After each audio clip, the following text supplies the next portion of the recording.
चंद्रपूर लोकसभा व गडचिरोली चिमूर लोकसभा निवडणुका शांततापूर्ण वातावरणात संपन्न।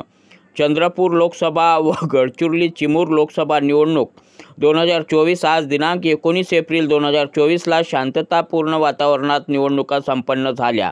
महाराष्ट्र विधानसभेचे विरोधी पक्षनेते विजय वडेट्टीवार यांनी ब्रह्मपुरी शहरातील देलनवाडी मतदार केंद्रावर आपल्या कुटुंबातील सर्व सदस्यासह मतदानाचा हक्क बजावला। तसेच माजी मंत्री शोभाताई फडणवीस यांनी मूल शहरा येथील स्वामी विवेकानंद विद्यामंदिर केंद्रावर आपला मतदानाचा हक्क बजावला। यावेळी त्यांनी गडचिरोली, चंद्रपूर, नागपूर, भंडारा, गोंदिया जिल्ह्यातील सर्व मतदारांना आवाहन देखील केले की मतदारांनी सुद्धा मतदान करून लोकशाहीच्या उत्सवात आपला सहभाग नोंदवावा। जिल्ह्यातील सर्व पक्षाच्या पदाधिकारी तथा सामाजिक कार्यकर्त्यांनी मतदानाचा हक्क बजावला।